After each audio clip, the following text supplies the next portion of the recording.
Assalamualaikum warahmatullahi wabarakatuh. Jumpa lagi bersama Martamis. Mari kita optimis. Ada informasi apa? Ada cerita apa di sini di dunia sosial media? Selamat menyaksikan. Pak, Ya. emang naik ya, banjir di mana? Langgar. Langganan itu mah. Heeh. Can, kata dia. Nah, neng, ada ya, ulah dekeren tuh pak kata dia. Mana? Ya, rajanya lu. Waduh. Ya, nanti kita buka. Ini nggak usah buka jalan, buka ini justru. Ya, buat tembok ya, Pak. Buat tembok, Pak. Ya, mantap. Yang gampang itu lah tadi. Mobil, om, mobil. Ini, kita jalan. Ya.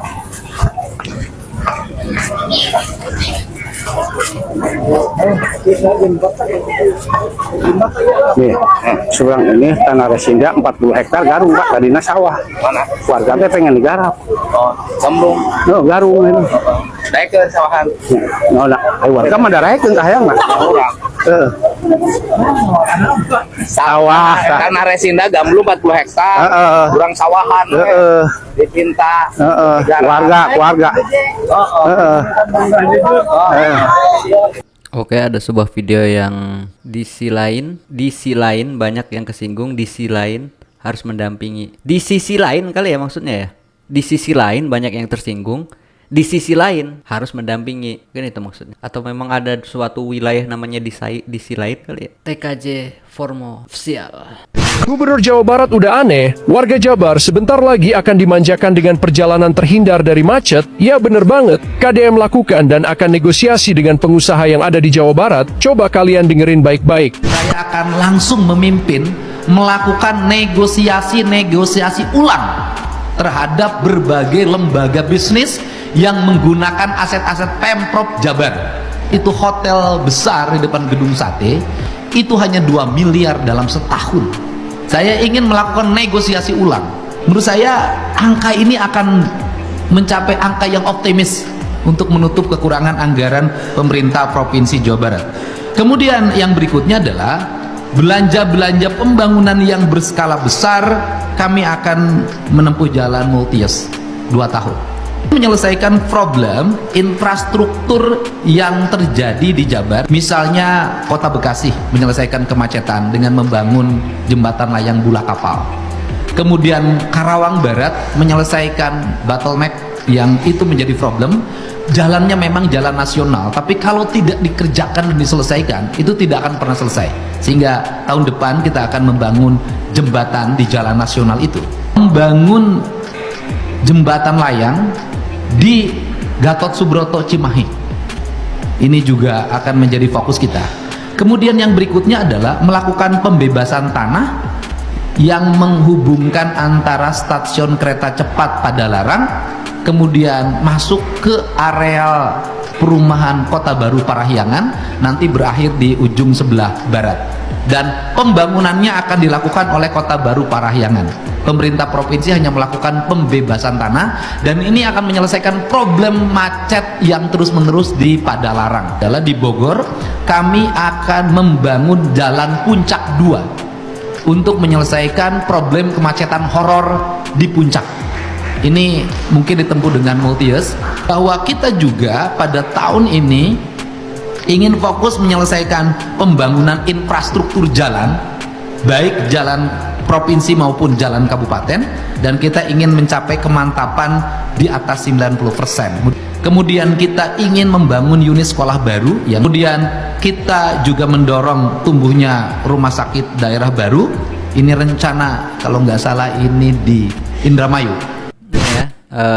Pada beberapa kondisi KDM itu ngelihat catatan ya pada suatu data-data ya, kayak itu kan ada rencana kerjanya, jadi beliau ngelihat kayak oh ini data segini kita bakalan ini gitu. Jadi kalau sesuatu yang kemungkinan kayak nanti saya lupa atau salah, beliau juga lihat gitu. Beberapa hal yang nggak lihat itu ya benar-benar sesuatu yang kayak yang umum gitu. Jadi ini sungai yang jadi ini sungai yang dimaksud Ini mah kecil banget, kocok ini mah ya. Gimana nggak banjir? Aliran penggantinya seperti ini. Kecil banget ini mah.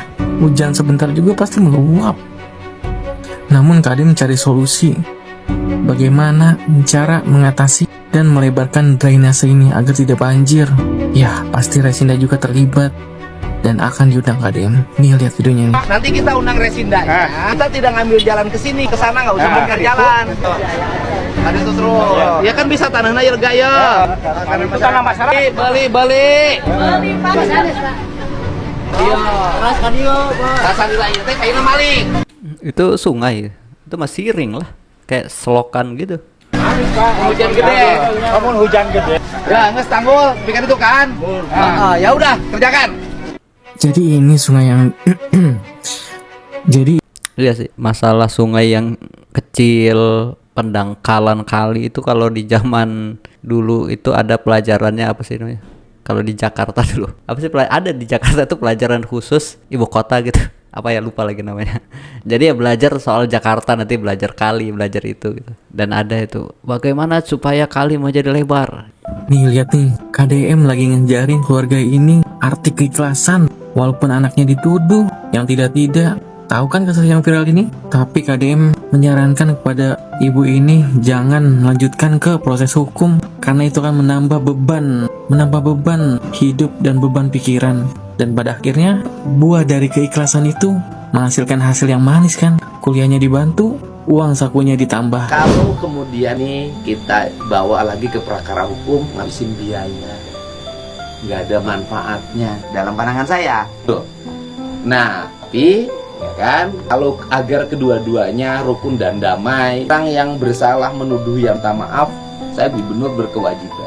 Ibu, kalau mereka saya undang bertemu dengan ibu, mau mereka saya undang untuk bertemu dengan ibu. Warga dan orang-orang yang itu berprasangka buruk pada anak ibu sedang bertemu dengan ibu untuk saling memaafkan. Gak apa-apa, biar diluruskan sekaligus gitu. Oh gitu. Pengen jalur hukum dilaporkan? Pak, intinya sih ingin memberi efek jerah aja. Efek jerah kan jalur hukum dilaporkan. Yang menurut saya kan bersihin energi. Ya itu.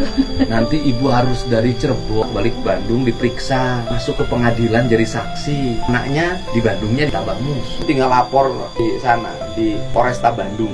Bisa. Nih gubernur memfasilitasin. Boleh nanti pakai pengacara saya didampingi untuk dilaporkan. Ya udah, berarti dilaporin polisi, berproses. Boleh. Aku lu mumet, Pak. Ya udah, bukannya mumet akawarin kan udah speak up. Udah, ayo. Ya kan ini juga lagi fokus untuk kuliah. Nanti kuliahnya keganggu pikirannya. Kita biaya kuliahnya kan lagi kurang, lagi Wah. fokus Desember harus lunas. Iya, makanya nambah biaya apa ngurangin biaya? Ibu menggugat berperkara. Ini aja aku udah habis lagi. Ibu mengurangin beban hidup, menambah beban hidup. Kurangin beban hidup. Aku pengennya seperti itu sih, berikan efek. Oke, efek jerahnya nanti saya undang. Mau? Mau. Udah ya? Udah berperkara hukum. Saya undang aja. Oke. Kamu kuliah kan atas budi baik ibumu, kan? Ibumu kerja keras. Berapa kamu dibekelin per bulan? Oh, jadi sebulan 2 juta. Terus semesterannya berapa? Semesterannya 5 juta. Semester Desember ini kamu kurang berapa? Membayar IP total 22 juta. Yang Desember ini? Belum dibayar. Sebenarnya tadi duitnya tuh udah ada, Pak. Cuman saya Dapat dari mana? jadi TKW, jadi konten kreator juga, Pak. Banyak duit dong kan kreator. Jadi sekarang lagi melempem, Bapak. Kenapa melempem? Nggak tahu dari. Dah, ini kasih hadiah sama saya, orang baik. Ya, saya bayarin yang 22 juta. Masya Allah, Bapak. Makasih, Pak. Ya. Ya bener, masa palsu? Sebenarnya saya transfer nomor rekening kuliah, tempat kuliahnya, rekening UPI-nya. Aku nanti bayarin, ya. Jadi ibunya nggak usah pusing mikirin, ya. Beban yang 22 juta udah selesai. Nih sampai Desember kamu nggak usah minta uang sama ibumu. Nih. Bapak udah, Pak. Enggak, udah pegang. Bapak udah, makasih, Enggak, Pak. bukan, Udah, enggak Pak. usah minta, enggak usah minta. Ya tapi langsung rekeningnya langsung ke UPI-nya gitu. Jadi udah langsung bayar gitu, 22 juta ya. Mahal juga biaya kuliah. Biaya yang laporin kasus dan ngurus kasus juga mahal juga. Emang ya itu sih. Jadi kayak beberapa orang mungkin sebenarnya kalau ada perkara hukum itu pengen gitu selesaikan secara hukum, sesuai hukum, tapi biayanya mahal. Jadi kayak ya adalah daripada ini mending damai aja dah, atau ya udahlah. Ya karena ya ada biayanya yang ya lumayan gitu. Ya tapi alhamdulillah ya ini akhirnya kuliah dibantu bayar, dan ternyata ini ibunya juga luar biasa sih. TKW, konten kreator, dan ya demi anak gitu. Ya sinkronisasi, KDM ngelihatnya suka gitu kayak oh, dan dibantu. Mantap. Ada 6 kelebihan Kang Deddy Mulyadi yang jarang diketahui orang. Yang pertama, ternyata Kang Deddy Mulyadi jago bela diri. Ini diungkap oleh Kang Deddy Mulyadi sendiri, bahwa saat beliau menjadi bupati di Purwakarta, maka ada beberapa orang yang kontra dengan pemerintahannya saat itu. Lalu ketika Kang Deddy Mulyadi mendatangi sebuah daerah, ia pun dihadang dengan hampir 50 orang. Hingga 50 orang ini menggebuki mobil Kang Deddy Mulyadi.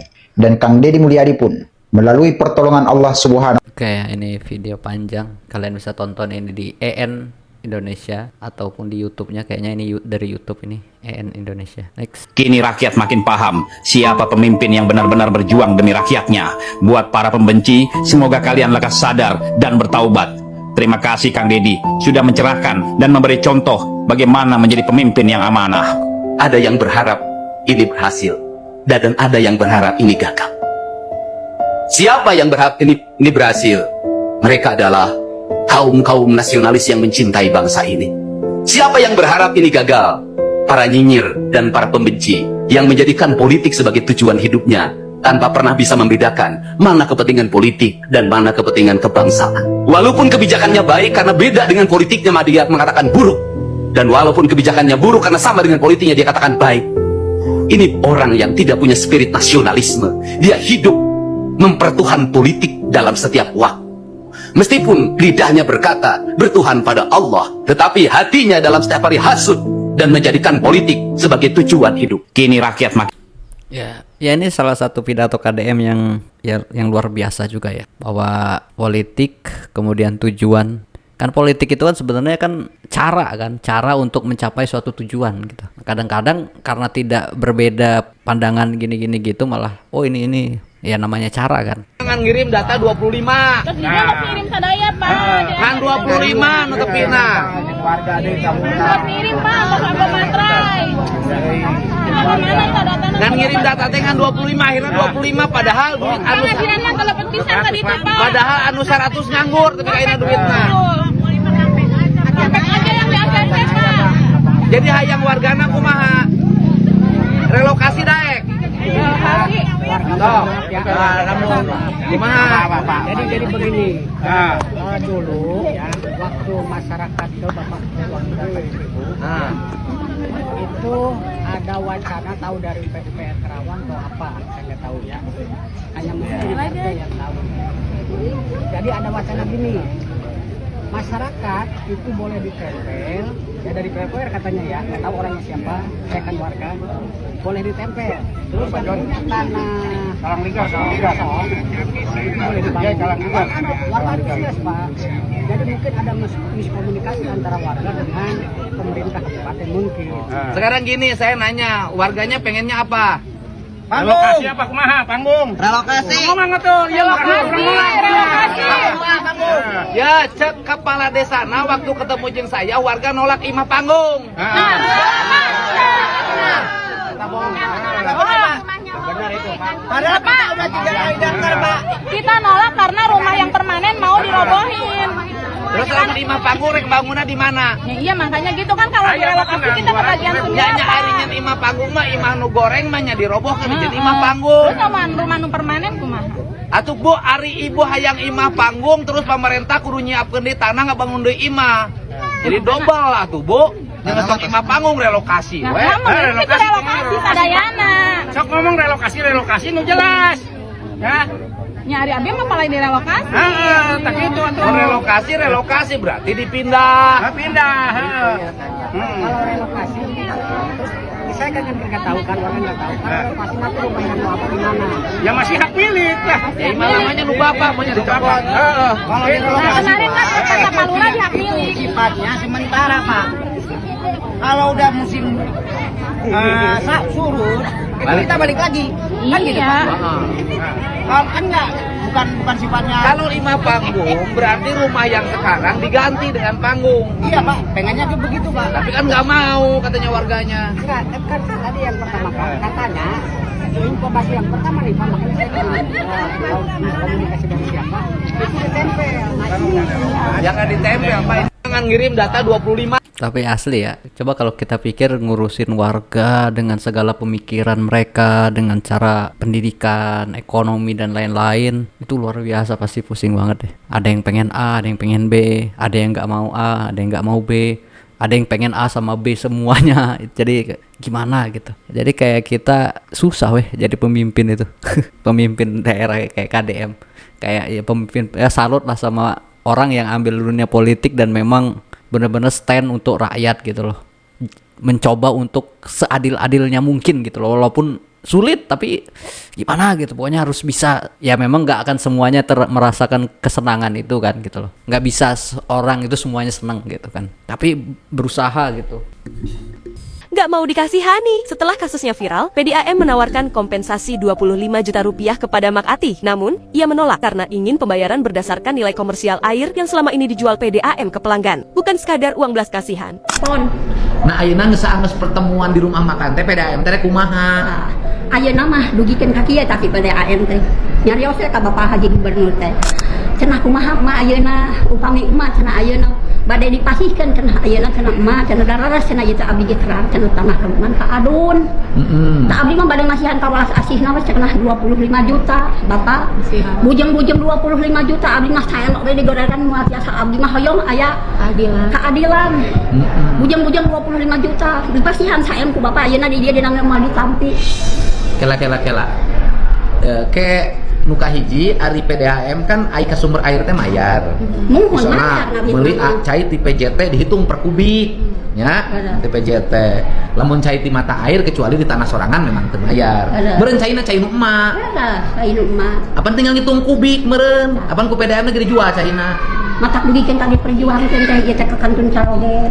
Jasa nu janten caroge, tah dugikeun kumaha caroge mah pang siang wengi ge teh aya dalam kaki bumi. Ari jeung Bupatina geus amprok encan. Pak Bupati iya teu acan.